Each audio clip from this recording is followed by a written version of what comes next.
Hey everyone, welcome to the episode number 4 of the BIOS update. We want to again thank everyone who watched last week's episode, where we talked about the newest trailer for Black Ops 3, Star Wars Battlefront, and Steam paid mods.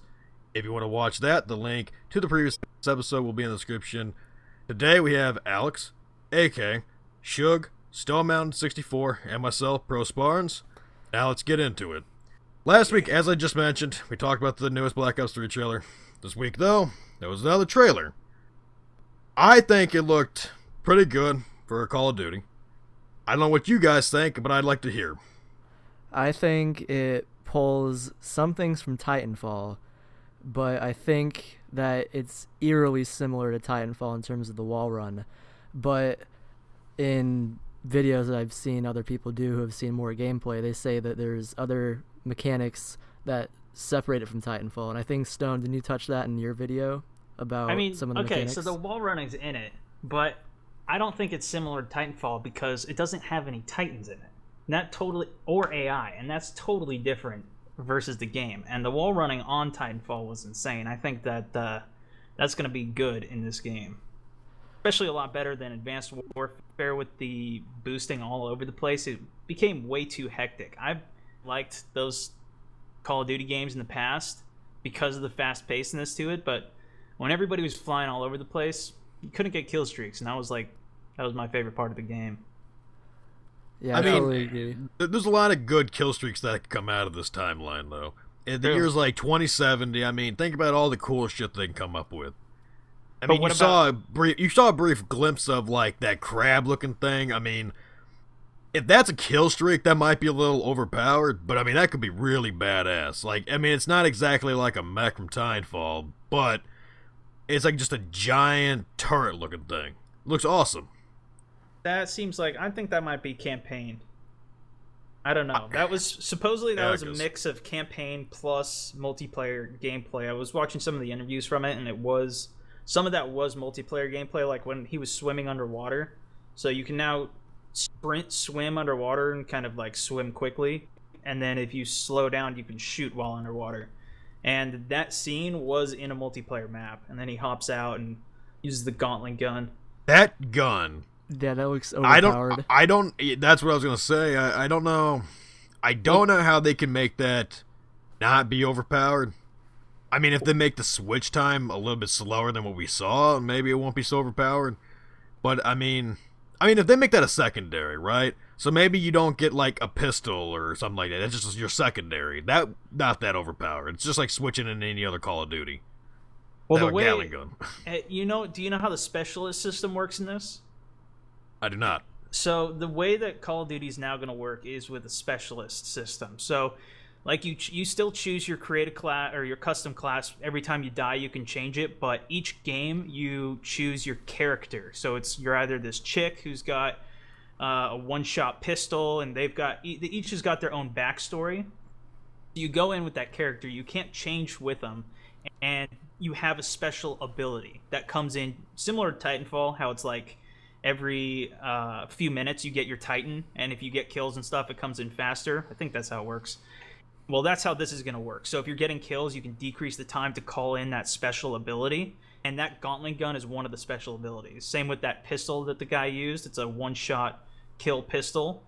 Like in Titanfall with the one-shot pistol, that just wrecked everybody. Yeah, that pistol didn't wreck everyone to an extent. You have to know how to use it. To be fair. Yeah, I mean, it is a pistol, so it's you got to be semi-close or have good aim, but yeah, that's how. Or that crossbow that exploded him. That's another one of the abilities. That looked cool as hell. I also heard T. Martin talking about one of the other things, which was called glitch, where you go back in time 3 seconds, and depending on whether so like you can run into a situation, and then if you start getting shot, you hold down both of the bumpers. I don't know what it would be on PC, but you go back in time 3 seconds to back where you were. And I don't think you can use it if you're dead, and the damage you take will stay with you, but that was another one of the... So it's either an ability or a weapon. So you can either have ability like going back in time, or I think there was one that was speed or something like that too. Or you can take a crossbow or one-shot pistol or that machine gun thing, but we don't know what all of them are even yet. I was You can on board with this game until you just said that. I was literally on board till you said that. You can tell they ran out of ideas because they're like, oh, time travel. Let's do it.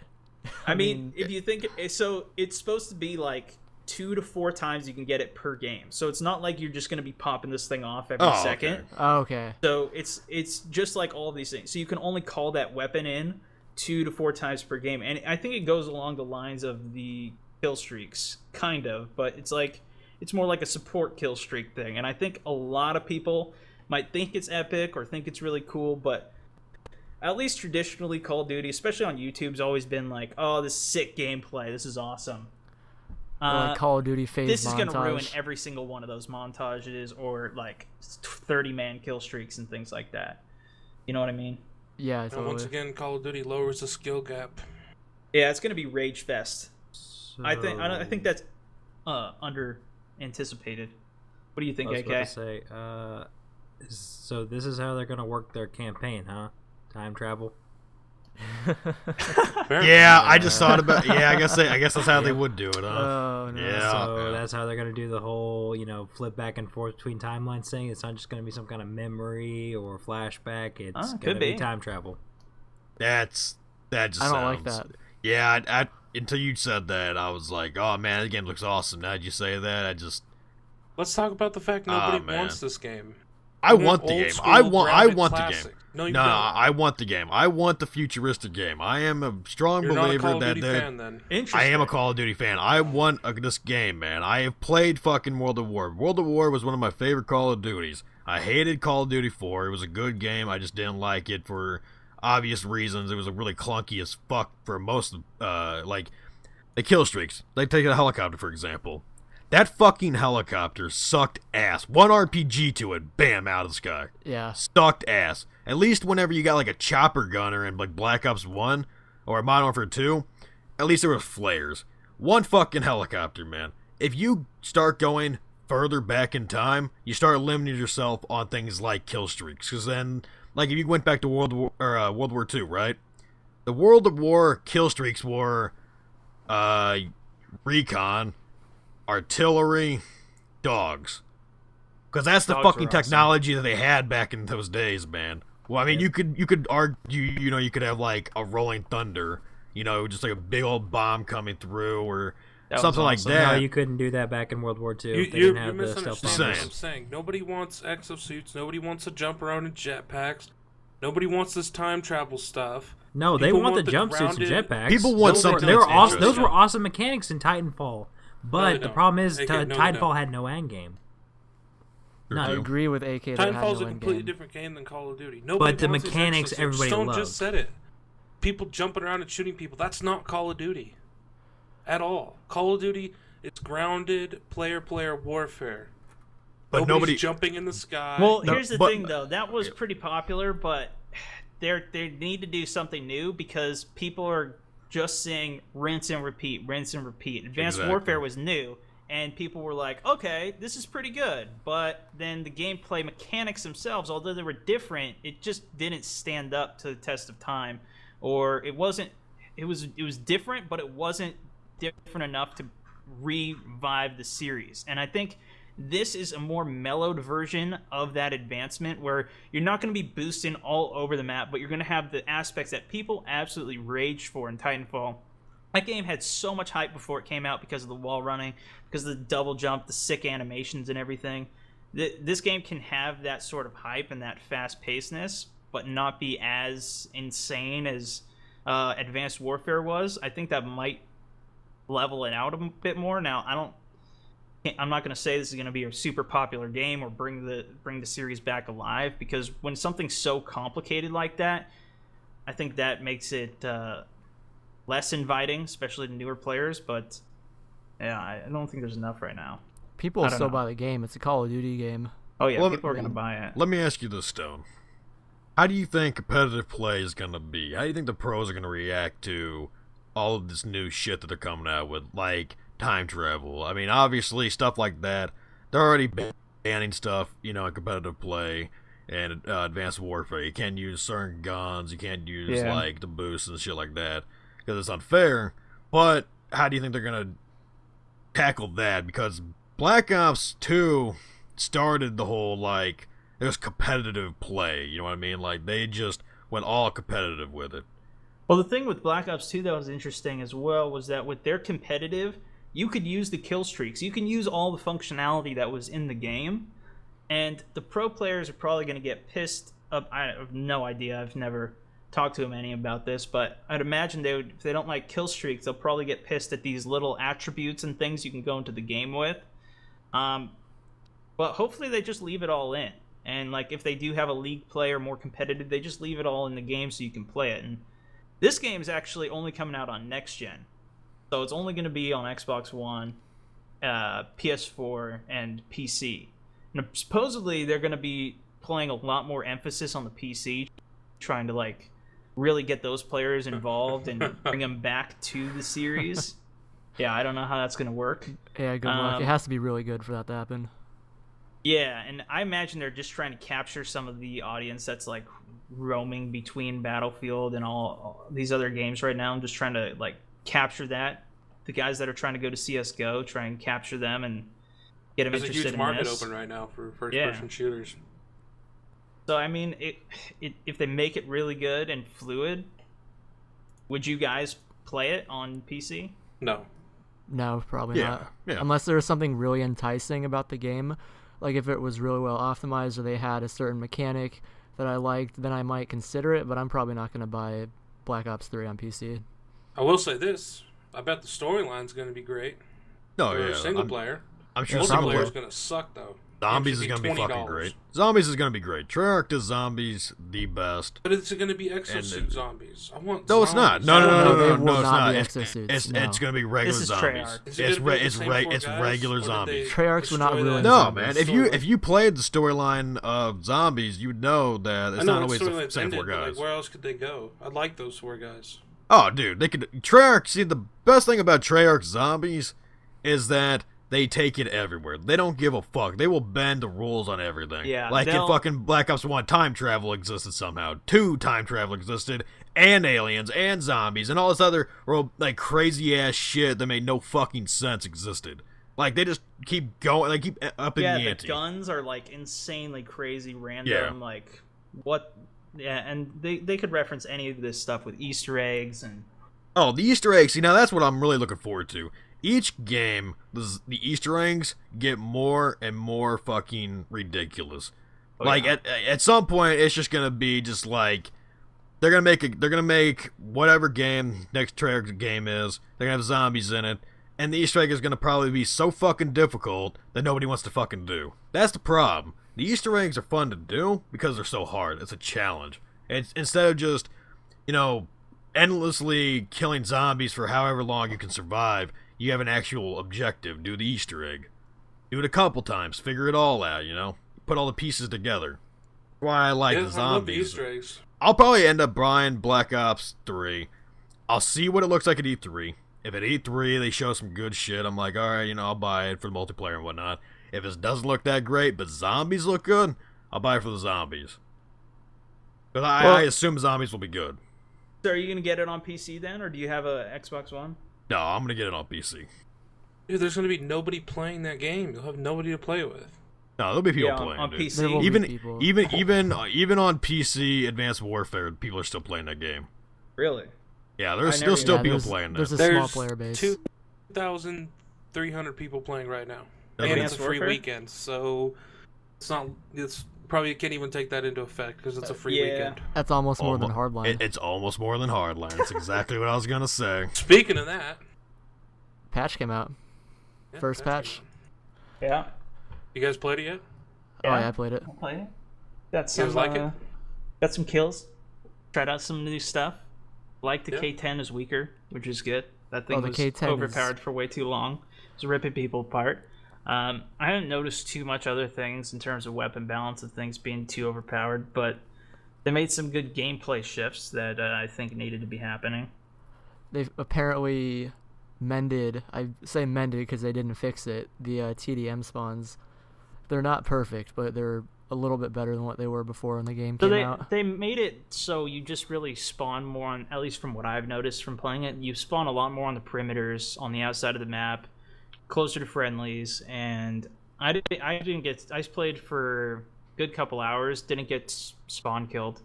If anything, I was spawning far away from the objective and started putting beacons down to spawn closer. I don't really notice too many issues with that, but I didn't play much of TDM.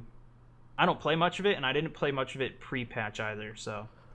Yeah, I played TDM a lot when I was trying to grind out camera coins for the knockout. That was one of my go-to game modes. And I always hated...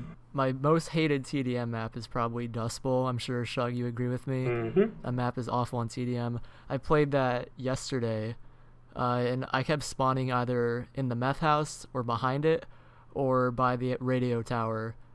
That was like where it spawned me the most. So I can tell that they're trying to spawn you wherever your teammates are, because it was either firing up and down the map was mainly what I noticed. So it's getting better, but it's not perfect. Yeah, they didn't change too much with it though, right? It was some weapon changes. They didn't change enough. That was the most notable thing, as well as the battle pack changes. So then now they made battle packs more rewarding. Yeah, Man, I saw your video. Yeah, I opened some battle packs and damn, I got loaded. I'll link that video in the description. It was. I spent $1 million and got 7 of the weapons. It was what? I think there's like maybe 13 or so weapons. I got 7 of them. Pretty good. It's kind of like Battlefield 4 battle packs where weapons were more common if you didn't have them, like knives and stuff. At least that's what I noticed. I feel like once you get everything unlocked, though, like once you unlock the knockout, you get some good gameplay with it, but I don't know. I feel like there could be more assignments or things to do rather than just saving $10 million of cash. And I think that's one of the issues with Hardline. Yeah, I do. I totally do. And that's one of the issues with Hardline is that they don't have enough things to do, like in terms of the game as a whole. So I think that's why the player base is kind of dying off, at least on PC. Because on consoles, they still have tens of thousands of people. But I saw a post on the Hardline subreddit a few days ago that at the peak time, they had like 2,000 players worldwide, 2,500 players. That's just not good. Right now, there's 2,027 people on PC, 19,000 on PS4, and 14,000 on Xbox One. There's more people playing on the 360 and PS3 right now than on PC. It's insane. That's not good. Yeah, it's insane.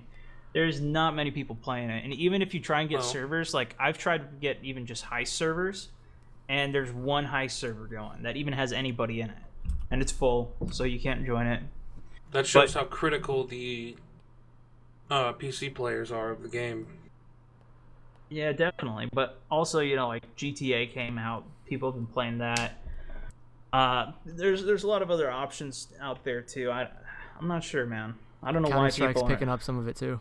Don't forget. Yeah, that's There's true. still 100,000 players on Counter-Strike, like consistently. Jeez. Well, even I went back to Counter-Strike, and I hate that game.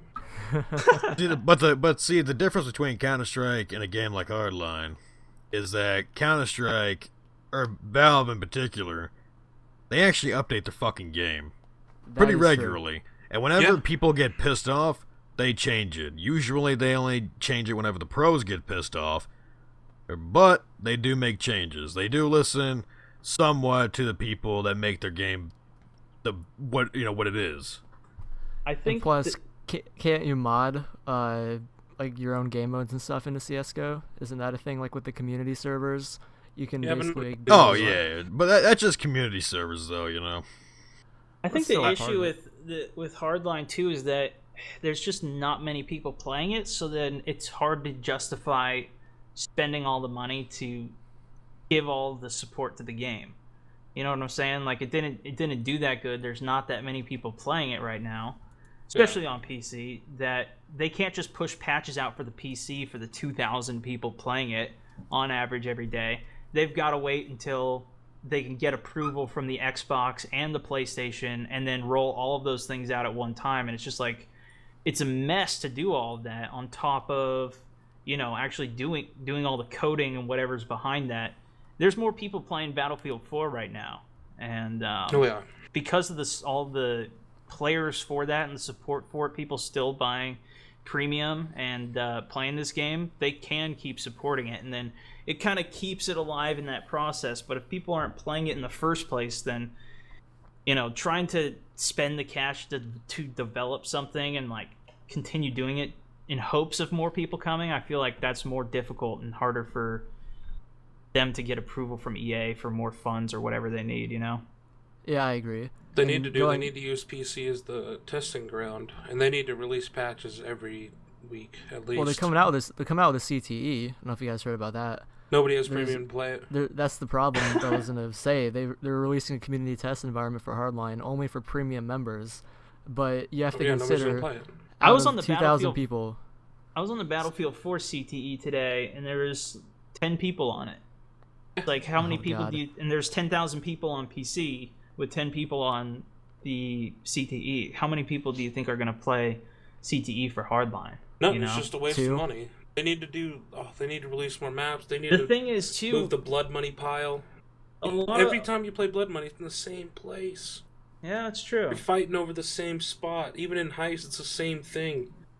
It gets boring. That's why Rush was so fun, because you utilize the entire map in BF4. In this, you fight the same area, in the same place, for every game, on every map. Well, the maps were kind of designed around Heist and the positions and the routes and stuff. Yeah. That's why they have a harder time in Hardline, because in BF4, the maps are way bigger for more vehicles, and they had the opportunity to utilize the map for different placements. Well, the thing is, too, a lot of people, including myself at least, have premium. And so we're still waiting for a lot of the premium things to even come out as well. And that's kind of unfortunate. I think soured a lot of people as well. Even if they didn't have premium, just seeing that happen of like, okay, here's everything that you get in premium. Well, I spent $50 a month and a half ago, and I've gotten some double XP. They aren't going quick enough. I don't know. I feel like that's just... it's supposed to increase the longevity of the game, but if it's already cutting off, then... I don't know. Here's the only thing that will revive Hardline. Is they need to put out a new map pack, and they need to put out some more guns. They don't put out a new maps and new guns within 2 weeks. The game's going to die on PC. 2 weeks. I give it a month. It's interesting. It's interesting, though, that it is so popular on the Xbox One and PS4, though. Like, it's not very, very popular on PC, but consoles are eating it up. I wonder what the difference is. Casuals. It is more of an arcadey type shooter, right? It's not a casual game. It's not super graphics heavy. Like, I mean, it's good graphics, but it's not as legendary per se as Battlefield 4. At least I feel. And that's where I think PC comes in more to play with Battlefield, and why I think it's been so popular there, because it can handle the maximum size of this thing better. Like, you can only play 64 player on EDM and Conquest on console. You can't play it on Heist or Hotwire. Oh, that sounds terrible. At least you couldn't.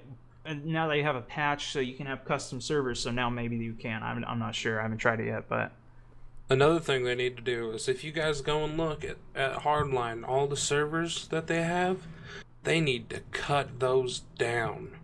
Right now, there's the player size. There's the servers. There's so many servers. And people are joining. Like, okay, right here we got one deathmatch server that has 33 players. We got another one that has 20. Cut one of those servers, make everybody go to the other deathmatch server. You have a full deathmatch server. There's too many blood money servers. You need to cut those down. I'm not talking about half. I'm talking you need to cut down probably 98% of the servers on PC, because your player base is getting split so much. I'll look for servers like, oh, there's 20 guys in this server, there's 15 in this server, there's 30 in this server playing Hotwire. Like, no, I want 64. Cut 3 of those servers. Cut all the ones that never have anybody. There's tons of servers. I mean, just scroll down. I'm scrolling right now. You can probably hear my scroll wheel. Just keep going. It is terrible. Yeah, with just empty servers. Yeah. And then the other thing with empty servers, I don't know why people just join other servers that aren't empty to play with like 10 other people. Like, that's not Battlefield. Cut it down and make them play with me. Make them play with everybody else, so we at least have full servers. Because right now, there's 3 servers with 64 people in it. The Force server has 44. I mean, that's a problem you're gonna have when you can make your own servers and rent servers and, do all that stuff. I think it's inevitable because it's not controlled by Visceral, like what amount of servers are in the world. I feel like it's just inevitable to happen. Yeah. I don't know what's going to keep that going or get more people back to it. The gun bench, I think, will intrigue people and bring a lot of people back, at least to see what it's about. I think that'll be interesting because everybody Then they'll loves play camos. the game. They'll play for a few hours. Yeah, that's Like that's what I think will happen. They'll gun bench will come out. The players that have previously left will come back, take a look at gun bench, play around with it for 2 or 3 hours. They'll think, oh, nothing's really changed. That's cool. Leave. Yeah. And they might come back once every And for week those or of you guys so. who don't know, gun bench is essentially like weapon camos. So you can customize the camo however you want it to look on your gun, at least with like designs or emblems or things. We don't even know exactly what it's going to be. And actually, speaking of which, Advanced Warfare will have that as well. Did you guys hear about that? I did not. No. So the customization in Advanced Warfare, on sidetrack going back to what we were talking about before, you can still have the camos and everything. That's very classic. But, and did I say Advanced Warfare? I meant whatever the new one is. Black Ops 3. Yeah. It's now going to have 3 layers that you can customize completely. Like you have with your classic emblems for Black Ops. You can like make your little emblem be a penis or whatever. You can customize it however you want on the gun for the left, right, and top, and you get 64 layers on each side to design however you want, like side, emblems, wow. whatever. It's pretty crazy. Anyways, but I don't know if the gun bench is what it's gonna do. I'm interested to see there's 4 DLCs gonna be dropping for this. I'm interested to see what that's. I don't think it'll save it personally. Well, I mean, Battlefield 4 has been going on for this long with its DLC and support that it's been given, so I wouldn't be surprised if people are still interested in it.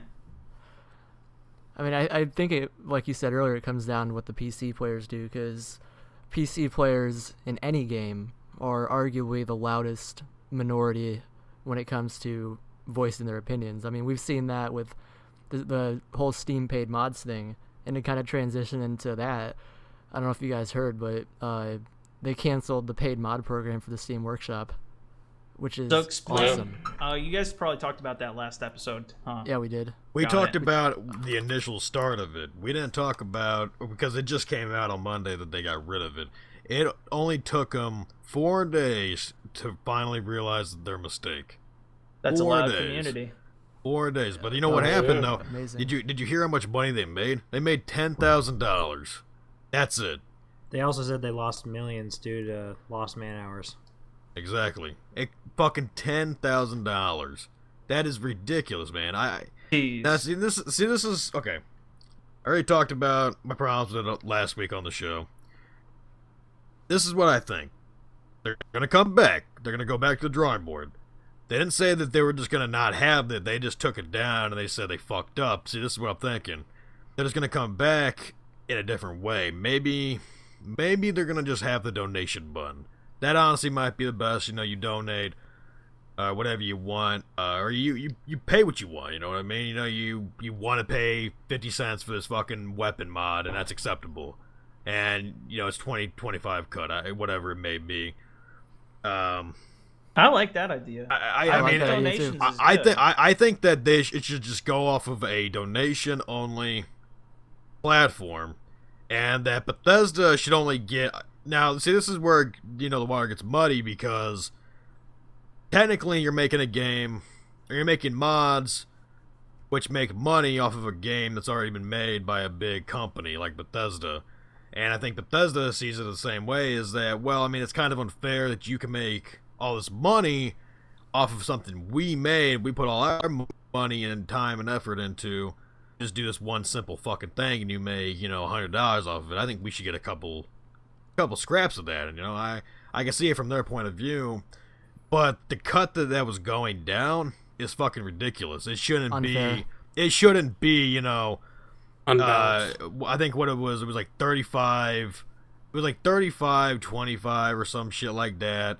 And then like the modder gets 25, Valve gets like 35 or something like that. However they cut it up, it was some retarded number that the modders even said, "Hey, that's unfair." And the problem with that is that it's not just unfair. What modders were doing is that they're not even fucking modders. They went to a website called Nexus Mod Manager, took those mods, put it on the workshop, used those assets, and then made money off of it. They ripped them off. There's no policing. See, this is the problem with Valve, is that they're under that no police rule of it's up to the content creators. It's all about the content creators, and I like that about Valve, but they don't police things, and then shit like this happens. Where all this, modding goes on, they're making money off of it, and then the modders themselves get fucked out of it. We made a mod, all right, let's say we made a mod for $1, and we get 25% with that, and that's 25. We get 25 cents. We get 25 cents, but let's say only 5 people buy it. You're not making that much money. Here's the thing, like in a boardroom or whatever, these guys talking about it on paper, they're like, okay, yeah, we developed this game, we spent millions of dollars, we should get a good cut of this. But then when it comes to reality of people actually going out and creating the mods, if they're only going to get 25% of the cut for the work that they do, they're not going to do it. And especially if they're getting ripped off and it's not being monitored properly, to your point, it's just not going to work. But a donation system, if you really like something, if a creator puts a lot of effort into it and they can have their own little ad of like, or whatever in it, and have their own thing like saying, hey, if you guys really like this, donate, I'll work on the next mod that'll do whatever. That makes more sense to me, at least. But we talked about that last week, like a subscription system. But hold on, subscription. real quick. Subscriptions would work better than donations, because I'll tell you why it would work better. Because have you guys ever downloaded mods for a game? Yes. Yeah. No. When have you guys ever clicked that donation button? When have you ever clicked the donate button? And that's what I was about to say. I haven't. I have never once clicked that donate button. You know why? Because I don't have to. I don't have to. They don't make you. They don't make you. I can go to Nexus Mod Manager, download them all for free, no problem whatsoever. The thing is, too, there's no connection between the person who makes the mod, and the person who's using it. It's so separate that you don't really care enough to donate. I guess you're right on that. Yeah, but that's why a subscription. Okay, this is why I think a subscription would do best. This is why I like Twitch's business model. You subscribe to the people that you like. Twitch takes their cut, you get your cut. You know what I mean? The people that are streaming get it's 50-50. And that's why I like it. Obviously, they Steam can't do that. Steam just can't do that because you gotta divvy it up 3 different ways. But I like it because it shows what is good. If everybody subs to one modder and he gets a large portion of that subscription money, and that becomes his full-time job because everybody loves his work and people just want to see more of it. And even if you did a subscription, on Twitch you get all those Twitch emotes. Why not just be able to, you subscribe to a specific modder, like somebody really well known in the community, you subscribe to him every month, you get all of his mods. All of his mods. Yeah, or even like whatever is kind of the better mod version of whatever it is. Like maybe you get a reduced version of it. You can get into beta testing for new mods and whatnot. Yeah, that would be modders cool. making. Exactly. I mean, that would be worth it. That'd honestly be worth it. Beta tested the mod. That's a good idea. Because then you can see, like, especially if they're working on it full time, right? Like they're creating the next mod or whatever that they want. Yeah, and I mean, some of these modders are talented. By the way, I mean, some of these modders are really talented and could do this full time and make a lot of money. But go on, AK. I remember introducing the subscription option, and apparently I wasn't the only one who thought of this. It's been talked about all over the internet. But when it came to donations versus subscriptions, I looked into how the Nexus Mods site might do things, and they do have a donation option for many of you people out there who don't know. But according to some of the people that have talked to the owner of Nexus Mods and whatnot. Donations don't really do anything at all because yes, you don't have to click it, but I don't mind a subscription model, but what Valve really needs to do if they're going to go that direction or any sort of direction when it comes to paying for mods is they need to roll out a beta program. They have to introduce it a little bit at a time instead of slamming it down on the table for us to say either choke down the pill or GTFO. But it's because this came out of left field. I was looking into some more stuff about the mod program, and it turned out that like all the mods that were on sale, Valve was only talking to a few modders on the Steam Workshop to make it for Skyrim mods. Not everybody could do that pay program, but it seemed like such a poor like execution decision on Valve's part to not even announce what was going on or even roll out a beta program that the internet had such a backlash. But I really don't know how a beta program like this could be implemented for the most part. Well, everybody forgets Steam doesn't have the best track record for this kind of shit. No, definitely not. Look at Greenlight. Greenlight is good. It's how the community judges games. If a game is worthy of being purchased on the marketplace, the community goes, hey, this is a really fun game, I'd like to buy this game. And then Valve contacts people and says, hey, we really want to make this game a game that everybody can buy and play, and it's featured on our marketplace. And they do that, and that's a good way. But the thing about it is that Greenlight is fucking broken. You could be buying things like an alpha, like you buy an alpha of something, right? Obviously, everybody knows the risks of alpha. But there's sometimes, let's take that dinosaur game. You guys know that dinosaur game that came out? It was an alpha. No, I don't think it was Dino D-Day. It was some game, but it was like a... I know what you're talking about. It was the hunting... Stomping Lands. Yeah, Stomping Lands. I remember that. It was an alpha game. The motherfuckers that made it, they spent, I think, like 6 months updating it, kind of fidgeting around with like new shit. All of a sudden, they were just gone. Just gone. And then Steam said, well, your guys got fucked. You bought the game, you knew the risk. And then everybody was so pissed off that Steam was like, oh shit, probably shouldn't do that. So they offered refunds. But I think some people that weren't able to get the refund, because I'm pretty sure it was like a limited time refund offer. So Steam doesn't have the best track record with like letting the community decide. The community isn't smart, let's be honest. No. The community's not smart. The attention span's too short. It's exactly. They're not smart. They just... What they think is right and wrong and what's good and bad isn't what the general consensus of is. A lot of people just... Their tastes are just terrible in general. I mean, I don't want to just diss on the Steam community, but I mean, a lot of them are just... They're not... Well, sometimes Steam it's just a police. vocal few, too, right? It's just a couple that just, or not even a couple, but it's just, a smaller group that's really posts a lot about stuff. I personally don't post at all on Steam or any forums, really. So nobody's going to hear me, well, I guess besides my YouTube, but nobody would hear me, or what I thought of a game otherwise.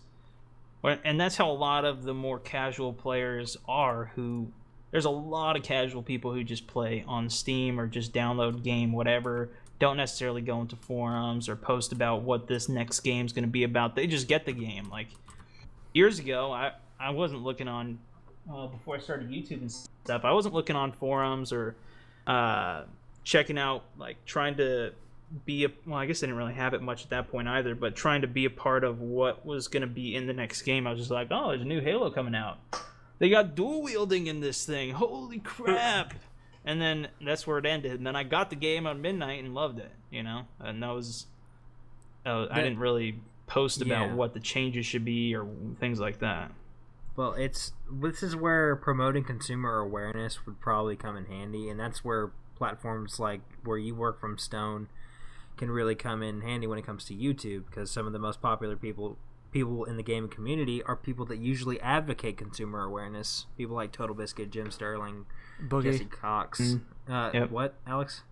Boogie. The Boogie Boogie. tonight. Boogie as well. They promote this kind of thing because it's important for the consumer to be armed with knowledge. But unfortunately, the way things are in society for the most part today is instant gratification. We don't think about what we buy. We just find it interesting. Unfortunately, I'm starting to treat Steam Greenlight and Steam Early Access as something more along the lines of what the Xbox Live's indie section is, and it's just a cesspool of nothing that you go there where games go to die. Yeah, I feel that like is true.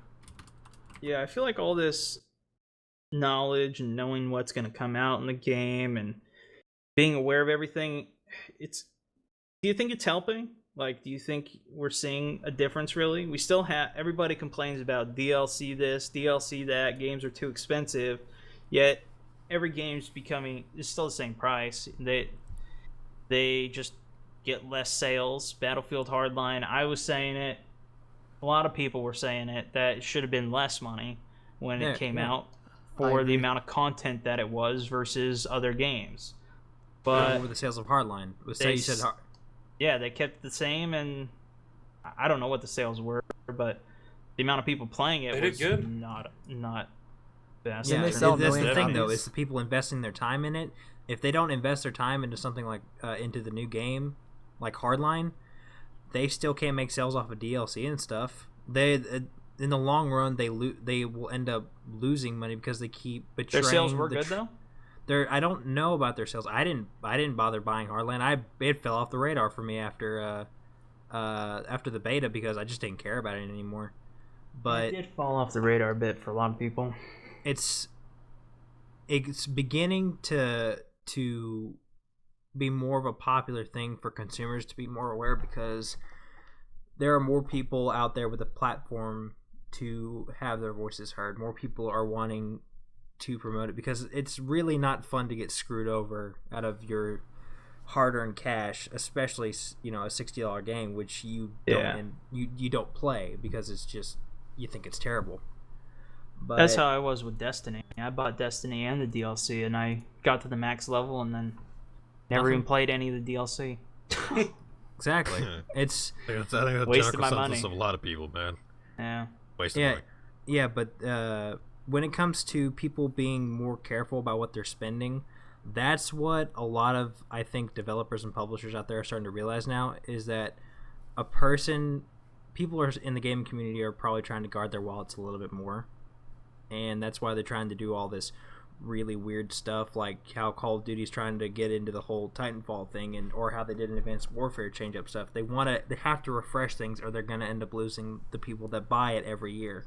And I You have gotta to entice say, the consumer. I think their Yes. marketing is on point. Like, the marketing 100% agree. that these guys have been doing is just ridiculously good. I think their marketing's getting better than the gameplay, to be honest. Like that second trailer with the Exactly. future. Like, that was look almost at like how a many movie or a views commercial. The Call of Duty trailer got in this last, couple days or week? I don't even know how long it's been. It's at 10 Millions. million views. Yep. Weekend. It's been like that for a while, though. Their marketing's fantastic, and they sink a bunch of money into marketing, and it does make a bunch of initial sales. But Well, I mean, you got to think about their Black Ops 3's marketing. I mean, the whole Snapchat thing. They put little picture things in Black Ops 2. on point. And then you take those and you put in a Snapchat, you add it to Snapchat, and you get a glimpse into what Black Ops was going to be. That's good marketing right there. That's good marketing. Yeah, I mean, the amount that they are using YouTubers is insane, or even Twitch guys, and like the amount of hype all over the internet. It's just incredible for that game, for Battlefront, for Star Wars, and all of that. Like Star Wars, that was comboed extremely well with the release of all that other like movie information as well, which is just that's not even specific to gaming. That's just specific to the whole world, right? So comboing that Battlefront with the movie is just genius. They're doing a damn good job with advertising these days and convincing people to spend the full price to get the game. And that's the problem, is that they're so That good is at the problem. advertising, they keep betraying the consumer's trust. I talked about this last week on the podcast. I mentioned games that were advertised, even shown at events like E3, such as Aliens, Colonial Marines, and Bioshock Infinite. the things that they saw in the advertisement or the gameplay before the game came out were not exactly indicative of what the game was, and that really like Watch hurt. Dogs. Like Watch Dogs as well. Watch Dogs was not indicative of what the final product was, and that really It took some of the hurt graphic Ubisoft. quality out, some of the and depth I mean, of field and shaders. people get pissed about it, but nothing really changes though, right? Like, what No, point do no. you think we're There's gonna only see so the many change? times you can screw over consumers. They say they give you the middle finger and said screw you. Here's what they're doing now. Here's what they're doing. They have the shareholders in the boardroom. They have to make the shareholders happy, and the decisions that they make usually betray the consumer in order to please the shareholder. That's the way companies work. That's the way companies make money these days. That's the problem. 100% agree. Yeah, that's capitalism at its And finest. there are a lot of people that do. No, that is not the problem. There are a lot of people that do spend the 500 hours in a game, even like Hardline. Like, there's people that are just playing the crap out of it and love every second of it. I personally haven't even played it that much just because I'm working and making videos so much, so I still really enjoy playing it every time I get on. I haven't used all the weapons to the extent that I want to. I haven't gotten all the attachments for it and everything, but there are diehard people that love it a lot, but the majority of people, just based off the stats, are falling off, and it doesn't have the amount of replayability and the full value of what most people are considered willing to play. So that's what I think more of the complaint is. It's the same for all games too, not just Hardline. Oh yeah, no, for sure. Just in general of the price tag of some games. But if you think about it too, like a game like Black Ops 3, it has such a massive audience that they're gonna make more money from it. So Definitely. they can spend more money on it. So they can have a huge elaborate campaign, a huge elaborate zombies and multiplayer, all super complex with tons of maps, graphics, everything in it. Same thing with like Battlefield 4 coming off of Battlefield 3. They could put a ton of resources into it because they know they're going to make money off of it. But if you're coming with a smaller game though, they have to charge a higher price to make up the cost because they're not going to make as much from the amount of people that are going to buy it, right?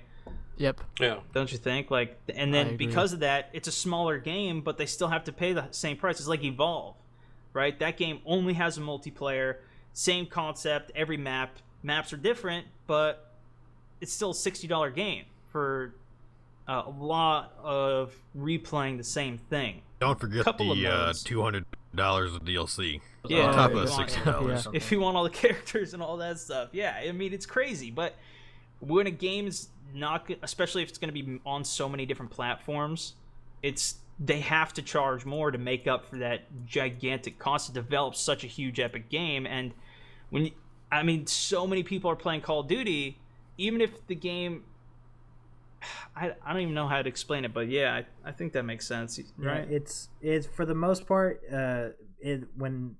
when all is said and done, the consumers will speak with their wallets, and that's how it's always going to be. That's the only thing that makes companies talk or put up or shut up. Yeah.